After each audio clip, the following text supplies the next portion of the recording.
नमस्कार दोस्तों। आज हम बात करने वाले हैं आदिकालीन परिस्थितियों के बारे में। हम जानते हैं कि किसी भी युग का जो परिस्थिति होती है, चाहे वो राजनीतिक परिस्थिति हो, धार्मिक हो या सांस्कृतिक परिस्थिति हो, तो इन सभी परिस्थितियों का युगीन साहित्य पर प्रभाव हो पड़ना लाजमी है। तो वही बात आदिकालीन साहित्य पर भी देखने को मिलती है। तो उस समय की जो तत्कालीन परिस्थितियाँ थी, चाहे वो राजनीतिक हो, धार्मिक हो, सांस्कृतिक हो या आर्थिक हो, तो इन सभी परिस्थितियों का प्रभाव आदिकालीन साहित्य पर पड़ता हुआ दिखाई देता है। तो हम इन्हीं चारों परिस्थितियों का अध्ययन करेंगे। पहला है राजनीतिक परिस्थिति, वर्धन साम्राज्य के पतन से आरंभ। तो हम देखते हैं कि आदिकाल का जो आरंभ होता है, तो हर्षवर्धन का जो साम्राज्य है उसके पतन के साथ ही आदिकाल का आरंभ माना जाता है। फिर हम देखते हैं कि जब हर्षवर्धन के समय में उत्तर भारत पर यवनों का आक्रमण और वर्धन की सारी शक्ति समाप्त। हम देखते हैं कि जब हर्षवर्धन का साम्राज्य भारत में था, तो उस समय उत्तरी भारत पर यवनों का आक्रमण होना शुरू हो गया था। तो जो हर्षवर्धन है उसने दृढ़ता के साथ उस यवनों का सामना किया, परंतु हम देखते हैं कि वह हर्षवर्धन यवनों का सामना पूरी तरह नहीं कर पाया और धीरे धीरे उसकी पूरी शक्ति भी उस युद्ध में ही समाप्त हो गई। और हर्षवर्धन की जो मृत्यु हुई, तो उस मृत्यु के बाद जो राजपूत राजा थे, जो कि उस समय हर्षवर्धन के अंदर में काम कर रहे थे, उसके आश्रय में काम कर रहे थे, उन्होंने अपने आप को स्वतंत्र घोषित किया। तो जब राजपूत राजाओं ने अपने अपने राज्यों को स्वतंत्र घोषित किया, और उस समय के जो राजपूत राजा थे और सूबेदार थे, उनमें आपसी कलह के कारण हमेशा युद्ध की स्थिति बनी हुई थी। यानी कि उनमें आपस में जो कलह था, ईर्ष्या था, उसके कारण हमेशा आपस में युद्ध हुआ करता था, जिसका परिणाम यह हुआ कि उसका फ़ायदा उठाकर इस्लामिक जो शासक थे, मुग़ल शासक, उन्होंने इसका फ़ायदा उठाया और पूरे भारत पर अपना कब्जा कर लिया। तो हम देखते हैं कि आदिकाल का जब आरंभ होता है तो हर्षवर्धन का शासन होता है, और यानी कि भारतीय राजाओं का शासन था। और जब उसका पतन होता है, यानी कि आदिकाल ख़त्म होता है, तो हम देखते हैं कि हर्षवर्धन का यानी कि भारतीय राजाओं का पतन होकर उसमें इस्लामिक शासकों का शासन भारत में हो गया था।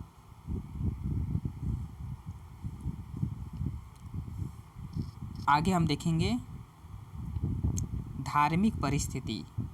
इस काल में बौद्ध धर्म, जैन धर्म, शैव धर्म एवं वैष्णव धर्म प्रचलित थे। तो हम देखते हैं कि मुख्य रूप से आदिकाल जब आरंभ होता है तो उसमें 4 धर्म प्रमुख माने गए थे: बौद्ध धर्म, जैन धर्म, शैव धर्म और वैष्णव धर्म।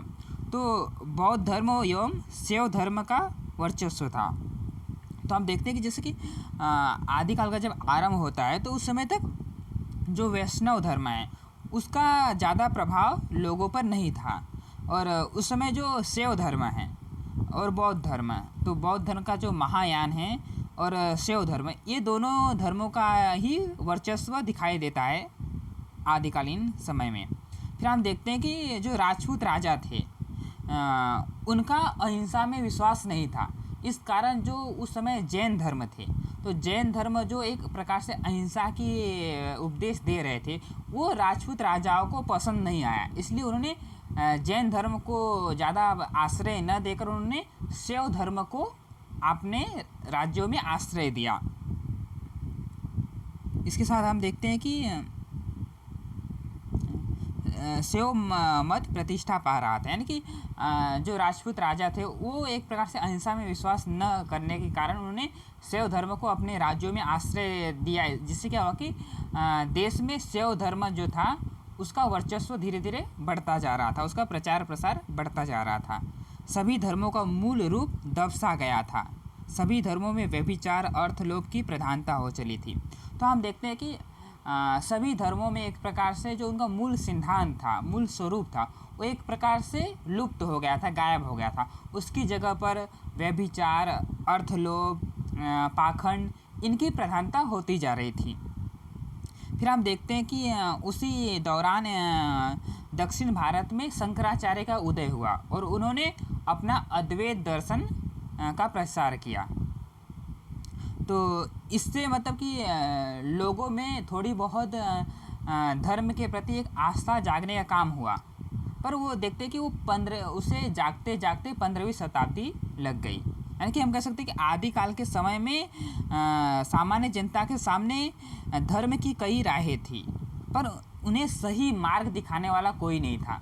कोई भी धर्म उन्हें, सामान्य जनता को ऐसा नहीं मिला जिससे हम कह सकते हैं कि ये धर्म सही है, यानी कि वो अपने मूल दर्शन पे चल रहा हो।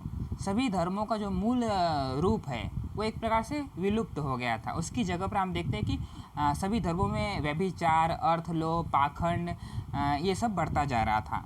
और हम देखते हैं कि जब आदिकाल ख़त्म होता है तो हम देखते हैं कि जैसे कि राजनीतिक परिस्थितियों में हमने देखा कि आदिकाल की जो परिस्थितियां हैं, राजनीतिक परिस्थितियां, वो ख़त्म होते होते भारत पर इस्लामिक शासकों का वर्चस्व या कह सकते हैं कब्जा हो गया था। तो उनके साथ ही उनका इस्लाम धर्म में भारत में आ गया था। तो इसी कारण हम देखते हैं कि 12वीं शताब्दी तक होते होते भारत में इस्लाम शासक का भी आगमन हो गया था। इसी साथ ही इस्लाम धर्म का प्रवेश भी भारत में हुआ। अगली परिस्थितियाँ हैं सामाजिक परिस्थिति। राजनीतिक तथा धार्मिक परिस्थितियों का देश की सामाजिक स्थिति पर प्रभाव। तो हम जैसे देखते हैं कि किसी भी देश की जो राजनीतिक परिस्थिति होती है और धार्मिक परिस्थिति होती है, उसका सीधे सीधे प्रभाव समाज पर पड़ता है। तो वही प्रभाव इस आदिकालीन सामाजिक परिस्थितियों पर भी पड़ता हुआ दिखाई देता है। तो राजा का ध्यान जनता पर नहीं था। तो ज़्यादातर जो राजा थे आदिकालीन, वो कैसे थे, एक प्रकार से युद्धों में लगे हुए थे। और ये युद्ध कैसे, किस लिए होते थे, या तो किसी सुंदर नारी के लिए, या अपने साम्राज्य का विस्तार करने के लिए, या किसी ईर्ष्या कलह के कारण युद्ध हुआ करते थे। इसके कारण राजाओं का पूरा ध्यान युद्ध की तरफ था, उनका ध्यान जनता की कल्याण की तरफ नहीं था। इसलिए जनता राजाओं से उपेक्षित थी और परेशान थी। युद्ध का जो परिणाम था वो हमेशा ही जनता पर पड़ रहे थे, यानी कि उसका जो बुरा प्रभाव है युद्ध का, वो सामान्य जनता पर पड़ रहा था। इसके कारण सामान्य जनता के ऊपर राजाओं के द्वारा अधिक कर लगा दिया जाना, उनसे अधिक लगान वसूल किया जाना, ये सब बातें हो रही थी। इसके साथ ही हम देखते हैं कि समाज में जाति पाति के बंधन काफ़ी कड़े होते जा रहे थे। तो उस समय जो जाति पाति के बंधन थे वो कड़े होते जा रहे थे। उच्च वर्ण के लोग भोग विलास में लिप्त थे तथा निम्न वर्ण श्रम करने के लिए, यानी कि हम देखते हैं कि उस समय जो उच्च वर्ण थे, उच्च वर्ण के लोग जो थे वो भोग विलास में लिप्त थे। साथ ही हम देखते हैं कि जो निम्न वर्ण है, जो कह सकते हैं कि गरीब है, दलित है, वो मानो कि वो सिर्फ श्रम करने के लिए ही पैदा हुए हैं। फिर हम देखते हैं कि सामान्य जन को शिक्षा का अधिकार नहीं था। उस समय जो सामान्य लोग थे उन्हें कोई भी शिक्षा का अधिकार नहीं था। पुरुष नारी के लिए अभिशाप। तो हम देखते हैं कि उस समय की जो नारी की स्थिति थी, सामान्य नारी की स्थिति इस प्रकार है। उस समय जो सामान्य नारी थी उसकी स्थिति ऐसी थी कि पुरुष उसके लिए दोनों ही तरह से अभिशाप था। चाहे उसकी शादी हो गई और मान लीजिए उसका पति मर गया तो उसे अपने पति के साथ सती करना पड़ता था, यानी कि सती प्रथा उस समय प्रचलित थी।